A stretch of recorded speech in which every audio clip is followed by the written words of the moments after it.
Hello everyone. So I'm Rahul. So today we are going to continue with the services sector, and I'm presenting before you the part third of this series. So let's move ahead. Now, now we are going to deal with the India's IT-BPM sector. So in this, what happened is initially India's technology and business service industry was not very you can say solid before 1990s. You might be knowing that TCS or Tata Consultancy Services was established in 1978. So, but today it has become one of the most dynamic industries in the world. That is, from offering the basic IT services, like previously it was offering in 1990s simply browsing of various content. Then industry moved ahead to functional IT, functional information technology, like filling forms, filing complaints, etc. And then later in the early 2000s, there we have the enterprise resource management or ERM in this field. Fine. Also productivity software started developing.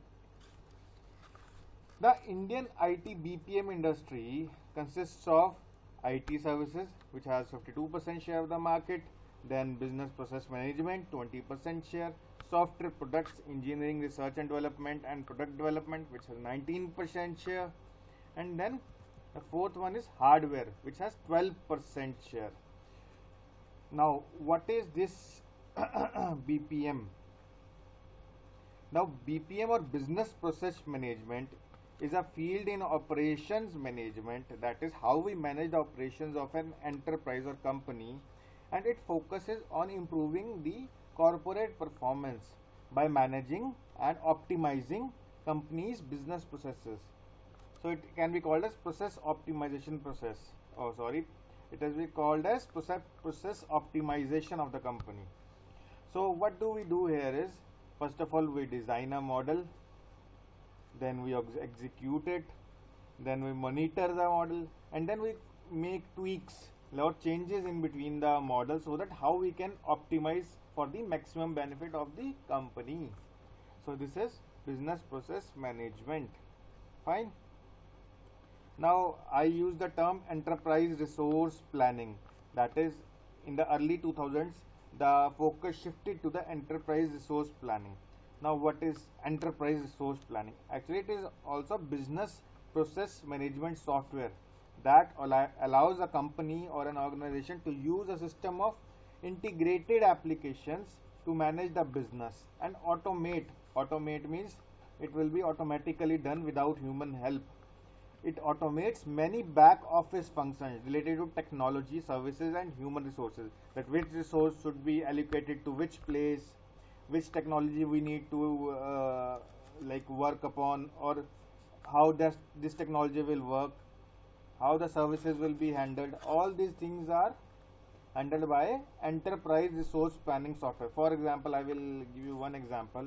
My brother is in Hindustan Unilever, so he has a software by help of which he can enter the products and make inventory of products, how much sale has been done, how much invoicing has been done. All these are happen through that software. So that is the part of enterprise resource planning software.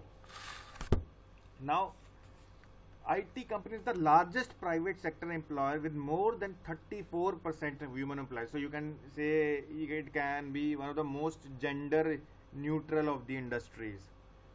Now, IT industry employs 3.7 million people, or 3.7 million if you need 37 lakh people in India. Also, it employs 1,70,000 foreign nationals, and most of the employees of IT companies come to non-tier 1 Indian cities. Non-tier 1 means which are not metro cities or whose population is not more than 10 lakhs. It is approximately like below 10 lakhs. So IT BPM sector, the challenge for this sector is increased protectionism and barriers to free movement of skill and data. as you all know, European Union is suffering from migrant immigration.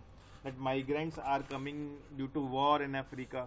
Also in US, lot of people are going for better jobs and income. But there has been protest in the US because the US people feel that the migrants have been capturing their jobs. So there is always a backlash. But in the IT sector should not be considered as migrants because they are skillful and contribute to that particular economy where they migrate. But various protectionist measures have been employed by the different economies, like in USA they have increased the visa fee and all, so that affects the migration of IT employees. Now moving forward, now global technology industry has been in a very tumultuous environment, that is with all the peaks and lows. So there also has been a huge transformation in technology day in and day out. So this is leading to increase in the expenditure of the companies on digital technologies. For example, 80% of the incremental expenditure is being spent on the digital technologies. For example, platforms. What are platforms? Platforms are the spaces where the applications are developed in IT, or you can say apps and softwares are developed. Then we have cloud based application. Actually, cloud, what do you mean by cloud? Cloud is actually internet plus data plus storage plus services provided by some IT companies, because the companies whose niche is something other than the IT and they want to expand, but they don't have adequate experience or resources to expand. So the help is provided by cloud companies like Google, Amazon, etc. And they pay per usage, that how much you use, that much you pay. Now we have big data analytics. Now today everything is about data only. The CIA, Central Investigation Agency of the USA, accumulates data of various people by snooping and then find out patterns for the security of USA. Also big data is being used by ad firms, so that they can give data to those companies that which product is in demand. That is, out of huge data, some patterns are found out which can be useful to the company. Then we have the mobile systems. Then we have social media, and today each company has to maintain a social media account also, because otherwise they will be left behind in the race. And social media also keeps the companies accountable of any misdoings. Also, then the companies contribute toward the cyber security, because today there has been increase in cyber crimes a lot. Many, like you can easily see in Bangladesh, central banks foreign exchange was stolen by the cyber terrorists or cyber criminals. Now also the money is being spent by companies to integrate these above technologies with the remaining legacy core technologies, that is old technologies which are being used by the companies. So let's move ahead. Now despite this turbulent economic conditions, including the recent devastating rains which happened in Tamil Nadu, as you all know that Tamil Nadu is a hub of IT companies too. There are a lot of IT companies in Chennai and nearby, and just recently floods came in Chennai, so the work got disrupted there. But still, even after being affected, India's IT-BPM sector demonstrated flexibility and resolve to adjust, and it is expected to touch a share of 9.5% of GDP and more than 45% in total services exports in 2015-16. As you know that Indian IT companies mainly export to the US and European markets. So now let's move ahead. Now also the government has been supporting the this IT sector, because it is key partner of government too in various programs like Digital India, Make in India, Skill Development, E-Governance, Startup India. Now the government's Digital India campaign envisages a US dollar 20 billion investment. US dollar 20 billion investment and it covers mobile connectivity, mobile connectivity, then it covers re-engineering of government processes via technology. Fine. Also, e-delivery of citizen services. E-delivery of citizen services. For example, it has been talked about that passport will be directly given to home, or you can directly apply from passport online and it will reach your home. You don't need to go to the government offices to do the verification and all. Everything will be done online. Similarly, it was being proposed for some other services too, government services too. So these all will give a push to Digital India, and through it push to the IT sector. Now, software products have a 4.5% year-on-year growth. It is the fastest growing segment in the Indian market. As I already told you that 4 divisions: IT, BPM, software products. So software products were at the third number. So, but it is the fastest growing segment because of mobile app development, security software development, system software and customer analytics products, and increased adoption of software as a service. That is, some other company software will be used as a service and you pay monthly or yearly or whatever. Fine. Now, technology startups. If we talk about the technology startups, India's technology landscape has seen tremendous growth in move towards innovative startups, and India recently announced the Startup India program, where it has given various incentives, where the government has given various incentives and tax breaks, etc. So India is home to a new breed of young startups that has evolved to become the third largest base of technology startups in the world. So within 1 year, the number of startups has increased by 40% and crossed 4,200 mark within 1 year, and at least 1200 in 1 year 1200 have been added to the total startups, and it has led to creation of 80,000 to 85,000 jobs in 2015. Now, startups in India are spread across digital space, high-tech space, and vertical space domains. So digital, we have social, mobile, analytics, and cloud. In high-tech, we have augmented reality, Internet of Things, and robotics. And in vertical, we have ad technology, health technology, financial technology, and educational technology startups.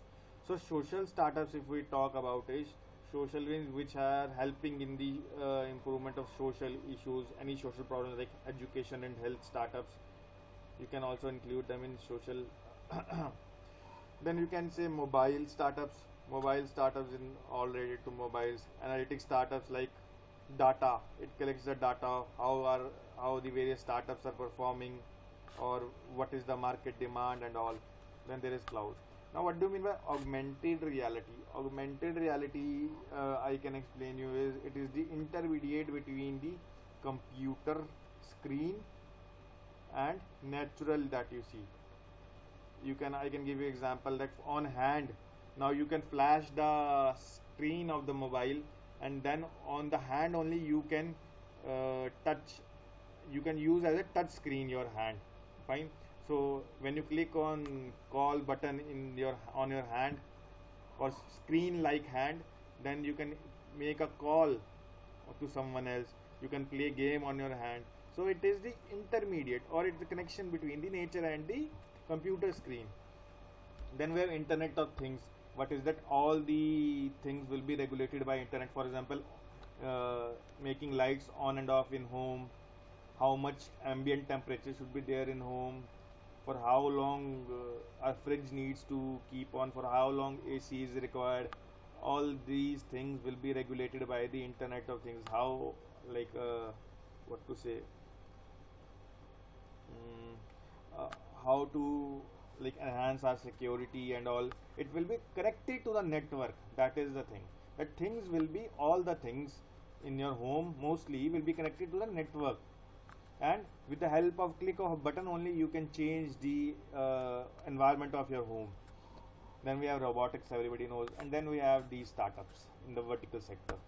So coming to the R&D services. Now there is some concerns in the R&D service in India that India has a very low expenditure science, technology and innovation policy, envisages raising the contribution of R&D to 2% of GDP, which is not till even 2%, and also there is need for a more private sector participation.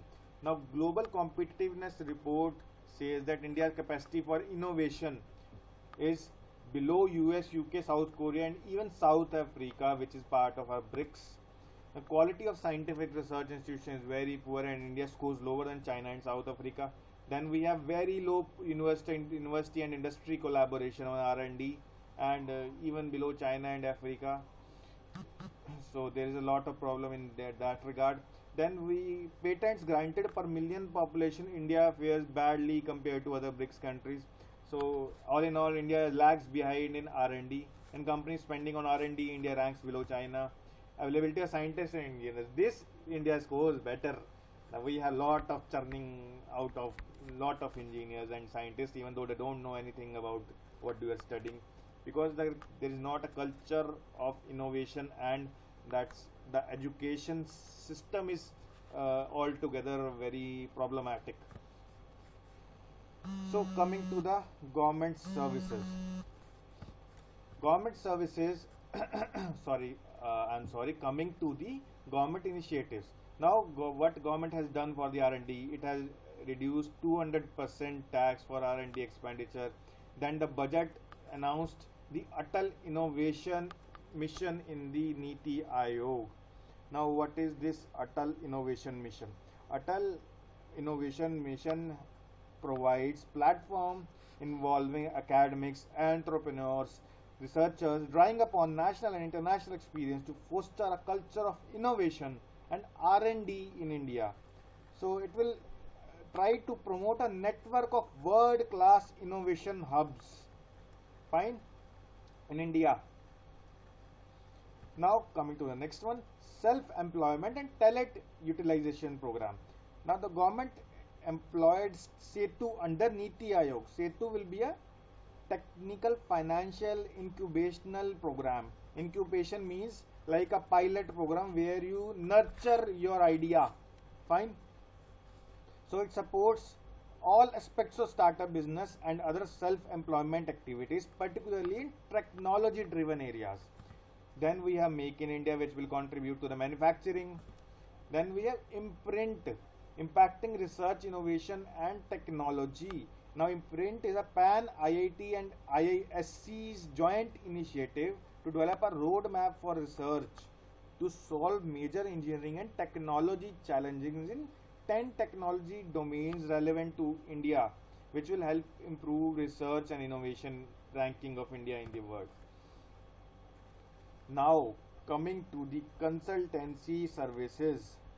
Now consultancy services, what do you mean by consultant? A consultant is a professional who gives a expert advice in a particular area such as security, finance, science, etc. And what is consultancy or consultancy firm? Consultancy firm is a firm which have one or more experts that provide professional advice to the individual or an organization for a fees. I will tell you something more in the later slides.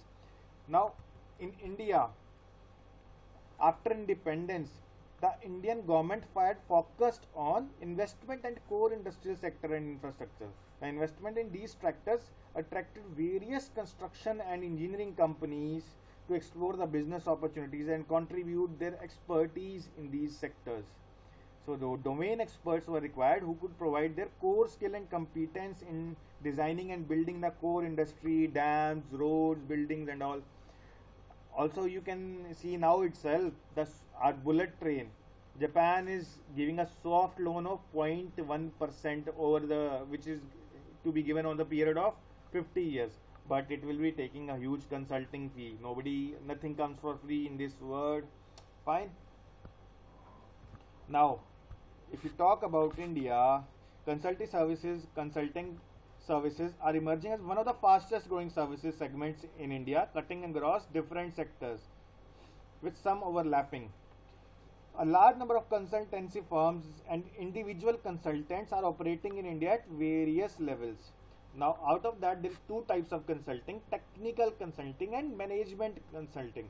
Technical consulting is about technology which needs to be used or deployed, because various technologies are available to achieve a single aim.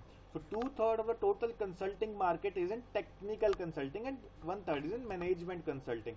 Technical consulting in India mainly consists of engineering consultants, because lot of infrastructure needs are there in India and many other needs, because manufacturing sector is already lagging. So technical consulting is more required in India, and it is much stronger also. Why it is much stronger than management consulting is because number of players are more in the engineering consulting. Then we have consulting capabilities. Then size of consulting firms is large in the technical consulting rather than the management consulting. Now, Indian management consulting market is mainly captured by large size foreign multinational consulting firms. Have you heard of the name of Big Four? I will tell you, Big Four. Big Four are those four big consulting firms. One is PricewaterhouseCoopers, then you have Ernst & Young, then you have Deloitte, then you have one more, I am not remembering, you can find on the internet. I am not remembering it, please find on the internet. One more is there. So what are the key inhibitors to the consulting sector of India? The low brand equity. I will explain you this by the help of example. Recently Maggie was banned, as you all know. Now Maggie has a high brand equity. It is considered as a brand rather than a generic item. Brand Maggie. The other generics items, if you take as compared to Maggie, the generic items can be Yippee noodles or Ramdev's, Patanjali's, what to say, atta noodles. Maggie is a brand because everybody likes Maggie. They trust Maggie. They think that Maggie is superior in quality and taste. Fine. But Maggie, when the Maggie was banned, its brand equity went into negative. So when the brand equity went into negative, what happened is these generic products like Yippee and Patanjali's noodles increased in the sale than the Maggie. Fine. So India's consulting firms have low brand equity, or you can say trust by the various companies that they can provide adequate consulting. Also, inadequate international experience of Indian consultants working abroad. Now this needs to be mended, because if they have the inadequate international experience, then nobody will like to rope them in. Now, lack of local presence overseas. For exports related to consulting services, we need to have a local presence there where we need to provide services, because it builds a trust. Then we have lack of strategic tie-ups with the foreign consulting firms. Then Indian consulting has low competency image as compared to other consulting firms of other nations.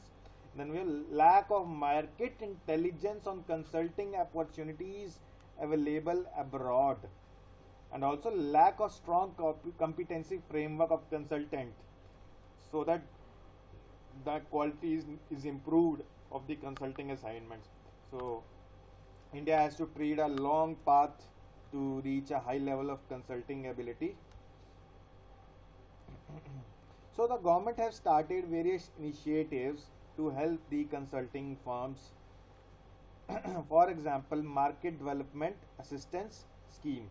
Now it altogether it deals with export promotion by the government, and it provides the market development assistance to the various consulting firms, like it assists exporters for export promotion activities abroad.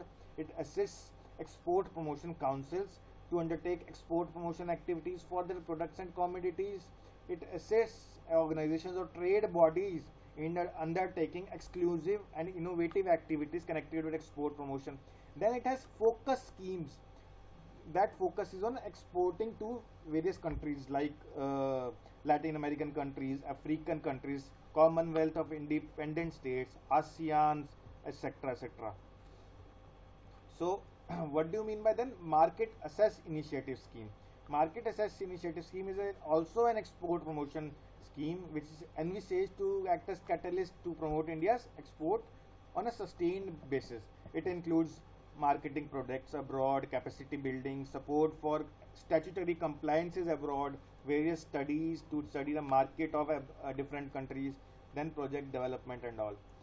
So the third one for consultancy is Make in India, because of Make in India the companies will be established in India, for which they need to have consulting firms to help them. Then development of smart cities obviously required consulting, skill development requires consulting, and also focusing on improving industrial policy and procedures will require consulting.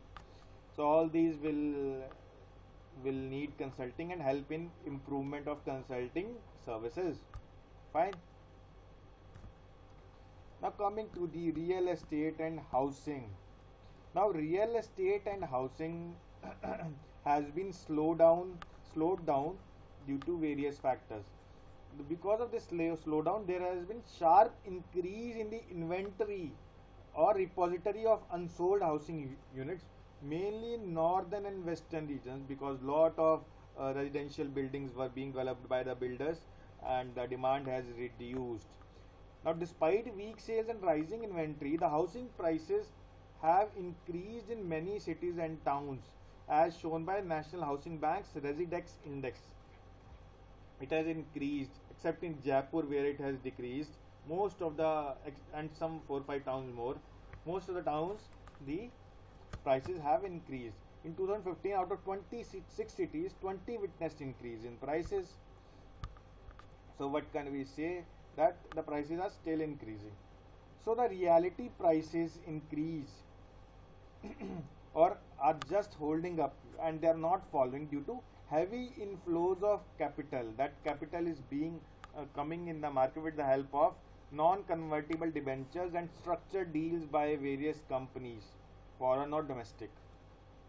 Fine. So there is also a procedural delay, which is a major constraint in the real estate sector. Now the main problems with the real estate sector is slowdown in sales. The other thing is that procedural delay for acquiring various permits and all. Now World Bank's Doing Business 2016 ranks India 183 out of 189 economies, showing the pathetic condition of the construction industry. In terms of construction permits, Indian builders need on an average 40 procedures, and while in South Asia we need 15.1, and in OECD we need 12.4 procedures to initiate a building construction. Then estimate is that about 25% of housing projects are delayed, largely due to poor project management and delay in regulatory approval or land acquisition, etc. etc. Some problems are there, and mainly builders. What is the problem is builders take money, then they invest in the next project, and the previous projects hangs on because there was no law. But they have passed real estate bill, so this will be boon for the house buyers. Now also there are 40 different kind of approvals and NOCs required for a building project, which can take 2 through 3 years for construction to start. Very important, 2 through 3 years for construction starts. So this leads to problem or cash problems for the builders. Now what are the initiatives that the government has taken in this regard? Government has amended the FDI policy so that foreign funds can come in. Government has removed the minimum floor area requirement so that builders don't face problem related to this minimum floor area and minimum capital provisions. Now what is this minimum floor area? Now floor area is the building architecture or real estate term which refers to amount of area taken by a building or part of it. Now minimum floor area is a regulatory or certificate measurement associated with achieving a certain outcome. For example, urban densification, that how much density an urban area should have. So minimum floor area can be established for an area to ensure that any building which are constructed do not underutilized valuable urban space. And also it can also be a measure of overutilization, depends upon place to place. So this will prohibit single family dwellings if the space of the urban area is underutilized, so that no more people can be accumulated, it can be so it will be empty. So the government sets a limit about the minimum floor area so that it doesn't remain empty and proper densification of the urban area could happen. Fine. Now what the government has done is that RBI and National Housing Bank, in in accordance with the government's direction, have reduced the risk weight of individual housing loans. Risk weight of individual housing loans. Risk weight is the amount of money the banks have to keep or set aside when they provide loans for housing to the people with income until 75 lakh.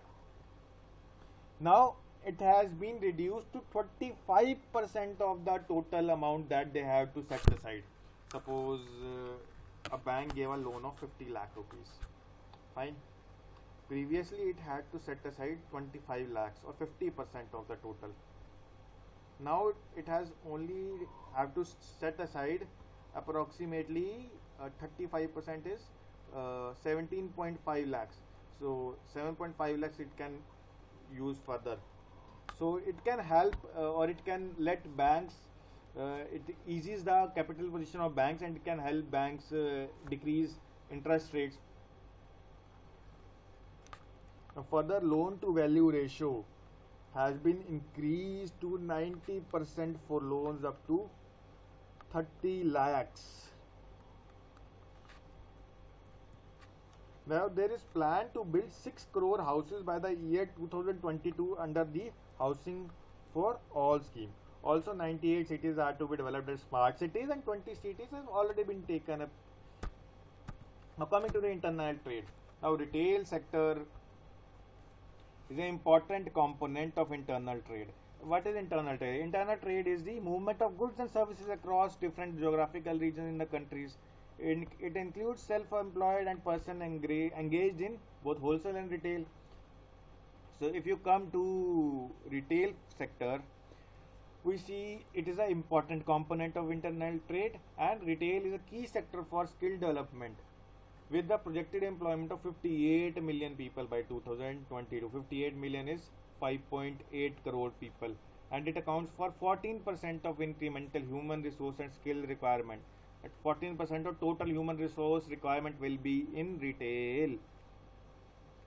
But presently, internal trade or retail trade also is governed by a diversity of controls, multiple organizations, and plethora of orders. This has resulted in fragmented market and hence hindering the free flow of goods within the country due to high transportation cost and low level of efficiency. So unfettered flow of goods and services is essential prerequisite for building a common market that will promote growth across regions and also enable specialization and higher level of economic efficiency. Now, if we have the organized retail penetrating the small towns and cities, there is a need of skilled manpower. Now, this 80 Kearney's Global Retail Development Index report says that India's trade ranking has increased in retail to 15 from 20 in 2014, mainly due to solid expansion in retail sales and strong prospects of future GDP growth. Obviously, India has a huge population which is coming to the middle income, or their incomes are rising, so the sales will increase.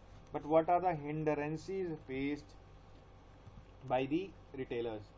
For example, real estate availability, because it is the biggest barrier, because India has 4 times population of US and 1/10 of mall space. That is, one US has suppose 40 malls worth of space. India has only 1 mall. So this is the ratio, because 4 times the population is there and 1/10 of the mall space is there. Then market still has a long way to go as online because online is only 5% of total retail market. You might have seen the ad of Shah Rukh Khan doing the ad of big basket. Fine. Then internet penetration is just 20% of the population, and infrastructure has to be improved significantly. So thank you everyone. Please like, comment, and subscribe to www.decipheris.com. Please like our Facebook page.